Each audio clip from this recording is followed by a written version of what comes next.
بسم الله الرحمن الرحيم والحمد لله رب العالمين وصلى الله وسلم على نبينا محمد وعلى آله وصحبه أجمعين أما بعد نواصل أيها الإخوة في قراءتنا والتعليق على أبواب من أبواب الصيام مختارة من رياض الصالحين. On continue les frères dans la lecture et le commentaire de plusieurs chapitres liés au jeûne tiré du livre Riyad al-Salihin, al-Hafidh al-Nawawi, rahimahullah ta'ala. باب أمر الصائم بحفظ لسانه وجوارحه عن المخالفات والمشاتمة ونحوها. Le chapitre concernant l'ordre qui incombe au jeûneur de préserver sa langue et ses membres de toute interdiction, de tout interdit, et le fait d'insulter autres.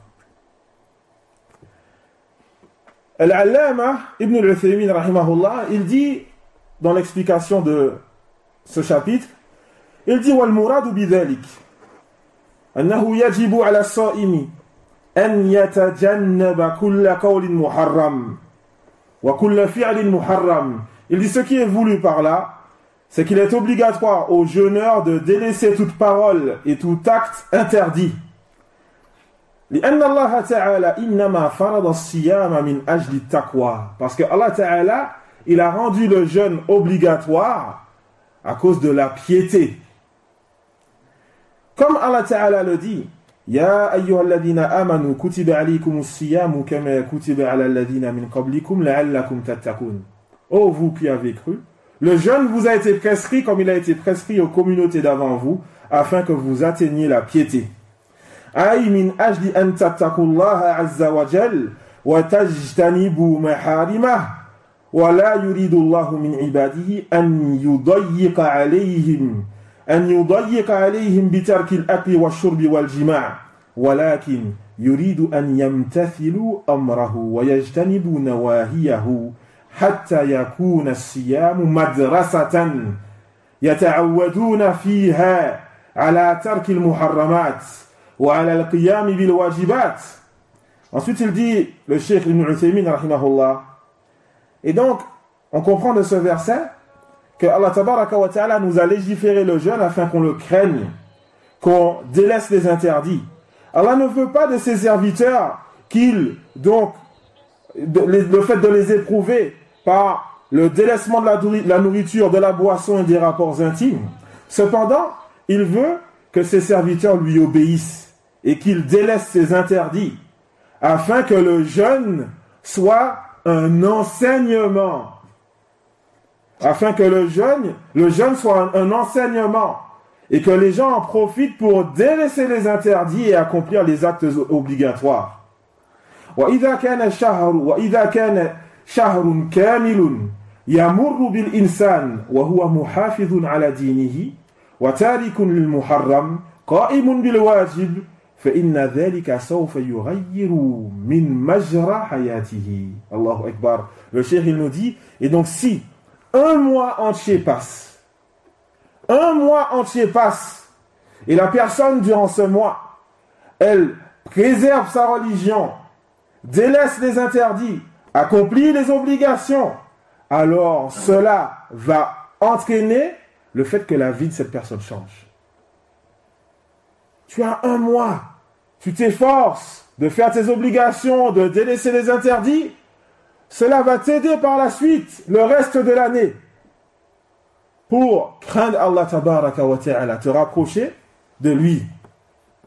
Et donc Al-Hafidh al-Nawawi rahimahullah, dans ce chapitre, il nous cite deux hadiths qui sont très connus. Le premier hadith, عن أبي هريرة رضي الله عنه قال رسول الله صلى الله عليه وسلم إذا كان يوم صوم أحدكم فلا يرفث ولا يصخب فإن سابه أحد أو قاتله فليقل إني صائم متفق عليه. Le premier hadith que l'auteur il nous cite, rahimahullah, selon Abi Hurairah radiyallahu anhu, que le messager d'Allah sallallahu alayhi wa sallam a dit lorsque l'un d'entre vous jeûne, alors qu'il ne la yarfuth, qu'il ne prononce pas de paroles interdites, ou qu'il ne commette pas d'actes interdits. Wala yaskhab, et qu'il ne parle pas fort, qu'il ne fasse pas de vacarme.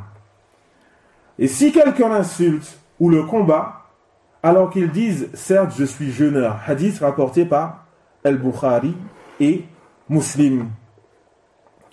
هنا المؤلف ذكر لنا طرفا من الحديث وإلا فالحديث أطول من ذلك. L'auteur ici, il nous a cité juste une partie du hadith, mais le hadith il est plus long que cela. En fait, en réalité, ce hadith, on l'a déjà vu dans plusieurs autres chapitres qu'on a cités précédemment, et c'est pour cela que je ne vais pas répéter le hadith entièrement, Inch'Allah ta'ala, mais nous allons nous suffire aujourd'hui du passage que l'auteur a cité. Pourquoi? Parce que les autres passages, on les a déjà vus et expliqués. فقال النووي رحمه الله في شرح صحيح مسلم إن في الحديث النهي عن الرفث وهو السخف وفاحش الكلام. An-Nawawi, dans l'explication de Sahih Muslim, il nous dit que Ar-Rafath, c'est As-Surf, c'est-à-dire que toute parole basse, des paroles qui sont basses et qui n'ont pas d'intérêt, méprisables. Wa fahishul kalam, des paroles abominables, détestables. Et donc, Ar-Rafath va englober tout cela. Tout cela est interdit donc pendant que tu jeûnes. Il y a ici l'interdiction de ce genre de paroles. Wa kadhalika fihi an-nahyu an as-sakhb. Il y a aussi l'interdiction donc de faire du vacarme. لأن الأخلاق السيئة مخالفة للإيمان القوي. Car en réalité, les frères, le mauvais comportement est contraire à la foi qui est forte. Le jeûne t'appelle à augmenter ta foi, pas à la baisser. Et certes, le mauvais comportement ne rime pas avec la foi qui est forte et élevée. Le prophète sallallahu alayhi wa sallam qui nous dit, comme dans Sahih al-Bukhari, Inna khiyarakum ahasinukum akhlaqa. Certes, les meilleurs d'entre vous sont ceux d'entre vous qui ont le meilleur comportement. Fahada siyam madrasa. Et donc ce jeûne est un enseignement, une école qui t'enseigne à t'améliorer.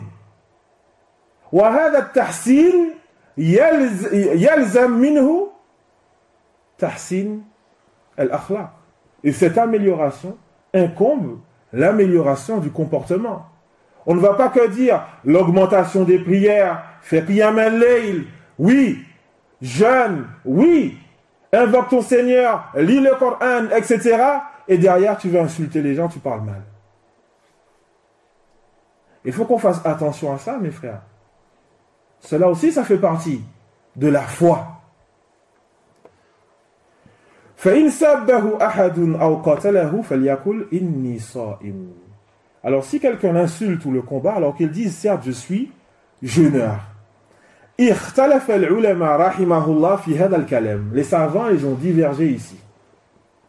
Ils ont divergé.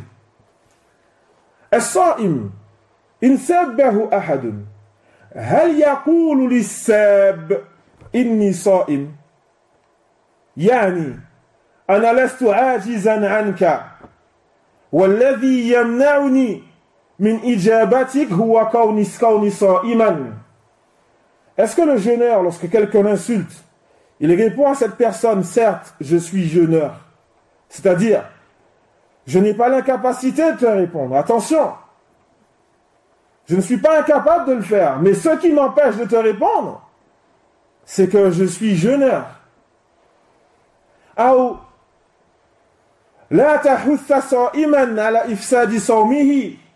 alors n'incite pas un jeûneur à corrompre ce jeûne. Et donc ce qui est voulu par là, c'est est-ce que le jeûneur, il dit à la personne inni sa'im, je suis jeûneur. Qala bihi jam'un min al-ulama. beaucoup de savants ont cité cet avis, le fait que le jeûneur, ils disent à la personne inni sa'im. Wa dhahaba akharun faqalu la innama yaquluhu fi nafsihi. Non, certes il le dit en lui-même. Il ne dit pas à la personne je suis jeûneur, mais il le dit en lui-même inni sa'im. Limadha liyasta'ina bidhalika ala adam al-ijaba. Afin qu'il cède de cela pour ne pas répondre à la personne. Il ne répond pas à la personne, mais il se dit en lui-même inni sa'im. Pourquoi? Li'anna hadha as-siyam sirrun baynahu wa bayna rabbih. Parce que ce jeûne est un secret entre lui et son Seigneur. Pendant Ramadan, tout le monde jeûne, mais pendant les autres mois, il se peut que toi tu jeûnes, que l'autre ne jeûne pas, et que l'autre il t'insulte. Est-ce que tu lui dis je suis jeûneur inni sa'im? Ou alors tu gardes ton jeûne entre toi et ton Seigneur, et que tu te dis à toi-même inni sa'im. Et donc je ne vais pas te répondre. Les savants, ils ont divergé. Et l'avis le plus juste, Inch'Allah ta'ala, c'est le premier avis. Car le premier avis n'empêche pas le deuxième. فكون المرء أو كون المرء يقول لأخيه إني صائم فكذلك يستعين بهذا القول بكونه صائما على عدم الإجابة. Et donc le fait que la personne va dire à son frère, celui qui l'a insulté, lui dit certes je suis jeûneur, aussi il peut très bien s'aider de cette parole qu'il vient de prononcer, il le prend comme rappel pour lui-même aussi, pour ne pas répondre à cette insulte. Pour ne pas répondre à cette insulte. وَلَعَلَّ هَذَا الْقَوْلُ هُوَ اخْتِيَارٌ الْإِمَامِ الْبُخَارِي رَحِمَهُ اللَّهِ. Et il se peut, wallahu a'lam, que cet avis est l'avis qu'a choisi l'imam al-Bukhari. Pourquoi? Parce que l'imam al-Bukhari, il a cité ce hadith dans son sahih, et il l'a cité dans Bab Hal yaqulu as-sa'imu inni sa'im idha shutim. Chapitre, ou du moins le sous-chapitre, est-ce que le jeûneur dit je suis jeûneur lorsqu'il est insulté? Il a cité ça comme ça. ثم ذكر الحديث. Et ensuite al-Bukhari il a cité le hadith. ولم يجيب عن السؤال. Et il n'a pas répondu à la question. Les savants ils disent لعله لم يجب اكتفاء بظاهر الحديث. Il se peut, les savants nous disent, il se peut qu'il n'ait pas répondu en se suffisant du caractère clair du hadith. Le prophète qui dit, alors qu'ils disent, certes je suis jeûneur. Et donc si quelqu'un vient te voir, au cher frère, ne réponds pas à l'insulte. Ne réponds pas au mal par le mal. Et ceci c'est pendant que tu es jeûneur, mais prends-le comme madrasa, comme éducation, comme enseignement, afin de le faire aussi lorsque tu n'es pas jeûneur. Parce que c'est ça l'objectif du jeûne. L'objectif du jeûne, ce n'est pas que pendant que tu es jeûneur, tu ne réponds pas à la personne, et dès que tu as fait l'iftar, yallah, c'est parti. C'est pas ça l'objectif du jeûne.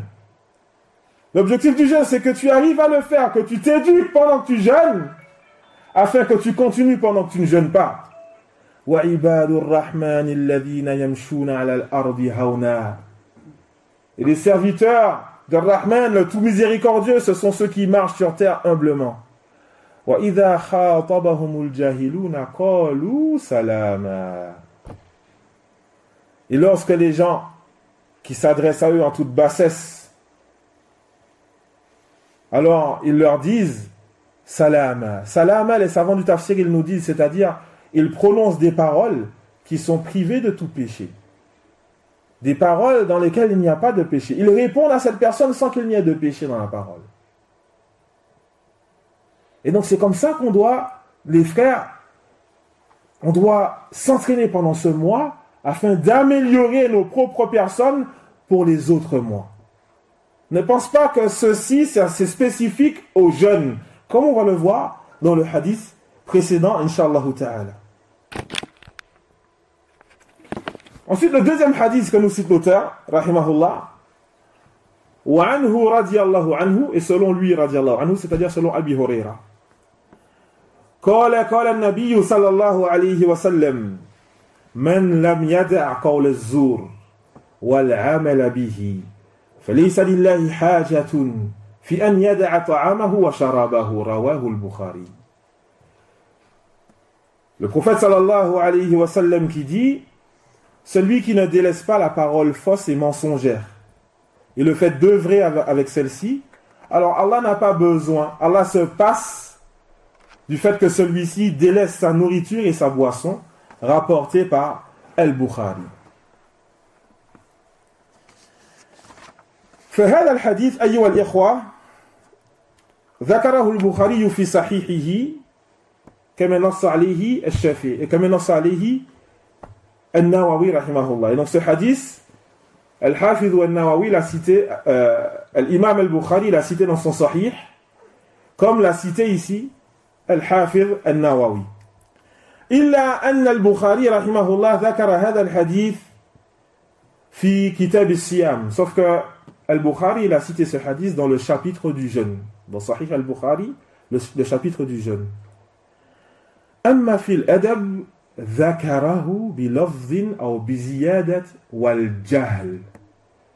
Et Al-Bukhari il l'a cité aussi dans un autre chapitre, Al-Adab, les mœurs.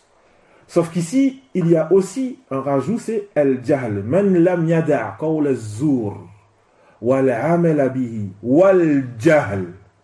Celui qui ne délaisse pas la parole fausse et mensongère, ainsi que le fait d'œuvrer avec celle-ci, et Al-Jahl. Al-Jahl, ici, ils disent les savants, c'est pas l'ignorance, c'est Adamu al-Hikma, le manque de sagesse. Wa kadhalika al-'amalu bi ma yukhalifu as-sawab, le fait d'œuvrer en faisant ce qui n'est pas correct, en faisant ce qui n'est pas conforme, en faisant ce qui est bas et qui ne convient pas.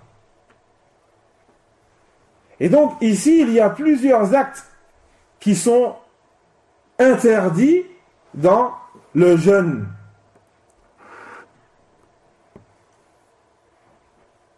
Waz-zur huwa al-kadhib wal-batil. Et le terme az-zur, c'est le mensonge, et c'est aussi ce qui est faux. C'est pour ça que je l'ai traduit en disant Man lam yada' qawl az-zur, celui qui n'a pas délaissé la parole mensongère et fausse. Wal 'amalu bihi huwa muqtada. Et le fait d'œuvrer avec cette parole fausse et mensongère, c'est le fait d'œuvrer avec ce qu'entraîne cette parole fausse et mensongère. On va voir des exemples, Inch'Allah ta'ala. Wa min al-amthilati ala dhalik al-kadhibu alladhi yakumu bihi ba'd al-ikhwa حينما يشهدون بأنهم لم يعملوا في هذا الشهر وهو خلاف الواقع. Parmi les exemples qu'il y a sur cela, le mensonge que certains de nos frères vont faire lorsqu'ils vont attester qu'ils n'ont pas travaillé pendant ce mois, alors que c'est un mensonge. Ils vont dire non, qu'ils n'ont pas travaillé. C'est dans quelle déclaration ça déjà? On avait vu la dernière fois, c'était hein? Mais la déclaration ça s'appelle comment? Hein? La déclaration mensuelle. Lorsque certains vont faire la déclaration mensuelle, ils vont dire j'ai pas travaillé. Et c'est contraire à la réalité. Il a travaillé. Au noir ou au jaune ou au rouge, comme tu veux, tu as travaillé. Et donc ça c'est un mensonge. Parce que tu fais ce témoignage pendant Ramadan, fais attention, indek. Et le fait d'œuvrer avec ce témoignage, hein, le fait que l'État t'envoie un salaire, que tu prends ce salaire et que tu manges avec ce salaire, hein, j'ai pas travaillé.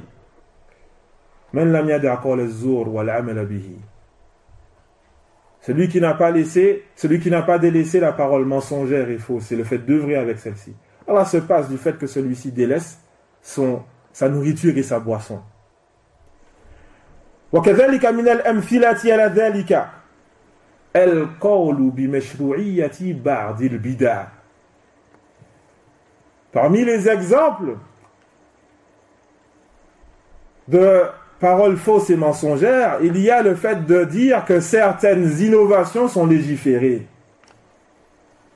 Les personnes qui font des innovations, et quand tu viens, tu dis la baisse, c'est légiféré. وَلَيْسَ لَكَ دَلِيلٌ وَلَا بُرْهَانٌ مِنَ الْكِتَابِ وَالسُّنَّةِ. Tu n'as aucune preuve du Coran et de la Sunna qui montre que cet acte est légiféré. بَلْ هُوَ بِدْعَةٌ. C'est une innovation.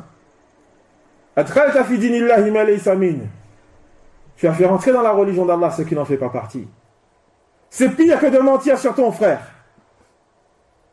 C'est pire que de mentir sur ton frère. Là, tu as menti sur la religion d'Allah. وَالْعَمَلَ بِهِ. Le fait d'œuvrer avec cette innovation. Et on continue. ومن الأمثلة على ذلك أن تجد شيخا يستفيد منه المسلمون. Parmi les exemples de cela, que tu vois un cheikh, les musulmans profitent de lui. Lahu ilm wa buhuth. Il a de la science et des recherches qu'il fait. Lahu kutub wa durus. Il a des livres et des cours. الناس يستفيدون منه. Les gens profitent de lui. والعلماء الكبار يزكونه يثنون عليه خيرا. Les grands savants font ses éloges. Et toi tu viens, tu dis Sarfouk. Tu dis Sarfouk, il a rien, il a walou, pas de science, zéro. Subhanallah, encore le zour, parole mensongère. Attention. Wal'amal bihi, le fait de diviser les gens avec ça après. فكل هذا مما ينقص الصيام. Tous les exemples que j'ai cités là font partie des exemples qui font diminuer le jeûne. Et donc fais attention, chers musulmans, fais attention. Préserve ton jeûne. Préserve ton jeûne. ولا يفهم من ذلك أن الصائم الذي وقع في شيء من ذلك يترك صومه. Et on ne comprend pas de là que celui, le jeûneur, qui tombe dans un de ses péchés, il doit délaisser son jeûne. Ah khalas, j'ai menti pendant Ramadan, c'est bon, je vais manger. Et je vais rattraper après. Là.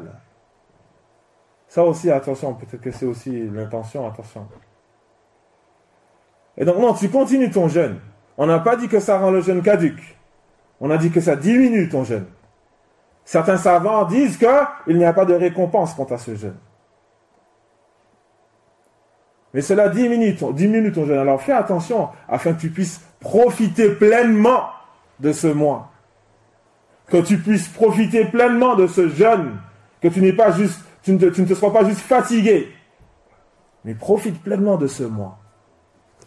وَكَذَلِكَ لَا يُفْهَمُ أَنَّ اللَّهَ تَبَارَكَ وَتَعَالَى مُحْتَاجٌ إِلَى عِبَادَاتِنَا. Et aussi on ne comprend pas de cela que Allah tabaraka wa ta'ala a besoin de nos adorations. Allah se passe du jeûne de cet individu qui n'a pas respecté correctement le jeûne, mais Allah tabaraka wa ta'ala se passe des actes d'adoration de tous. Ici, il a cité cela de façon spécifique pour nous montrer que cette personne diminue son jeûne. Certains savants disent c'est pour nous montrer que ce jeûne n'est pas accepté. Ce jeûne ne parvient pas à Allah tabaraka wa ta'ala. Et d'autres qui disent non, le jeûne il est accepté, mais cela diminue le jeûne. Et ça c'est la vie le plus juste. Mais on ne comprend pas de là que Allah tabaraka wa ta'ala a besoin de nos actes d'adoration. Allah tabaraka wa ta'ala qui nous dit وَمَنْ يَشْكُرْ فَإِنَّمَا يَشْكُرُ لِنَفْسِهِ. Celui qui remercie, il le fait pour lui-même. وَمَنْ يَكْفُرْ أَوْ وَمَنْ كَفَرَ فَإِنَّ اللَّهَ غَنِيٌّ حَمِيدٌ. Et celui qui fait preuve d'ingratitude, alors certes Allah est Rani. Rani, celui qui se passe de tous. Il est riche, il se passe de tous. Hamid, il est digne de louange. Et donc on fait attention à cela. Ne va pas penser que Allah a besoin de tes actes d'adoration, mais c'est toi qui en as besoin. C'est toi qui en as besoin.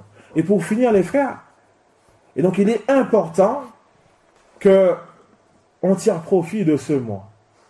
C'est vraiment important les frères. Ce verset, cette parole qu'Allah tabaraka wa ta'ala nous a fait descendre sur son prophète sallallahu alayhi wa sallam. Lorsqu'il nous dit Kutiba alaykumus siyamu kama kutiba ala alladhina min qablikum la'allakum tattaqun. Le jeûne vous a été prescrit comme il a été prescrit aux communautés d'avant vous afin que vous atteigniez la piété. il faut que tu médites sur cette parole, afin qu'on atteigne la piété. Taïb, qu'est-ce qui se passe durant Ramadan qu'il n'y a pas dans les autres mois?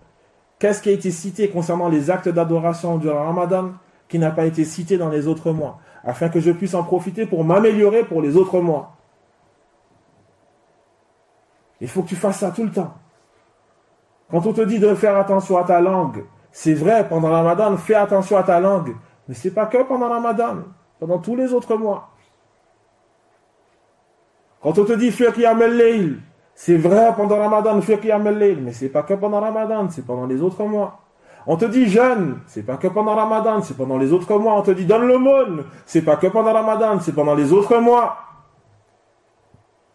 On te dit l'ikhlas billah, donc le fait d'accorder à Allah un culte exclusif, c'est pas que pendant Ramadan, c'est pendant les autres mois. Mais Ramadan, c'est le madrasa. Un enseignement, le fait que tu tires profit de ce mois pour t'améliorer, corriger les manquements que tu as eus, donc pendant l'année, pour que l'année d'après soit meilleure. وفق الله الجميع لما يحبه ويرضاه وصلى الله وسلم على نبينا محمد وعلى آله وصحبه أجمعين وجزاكم الله خيرا.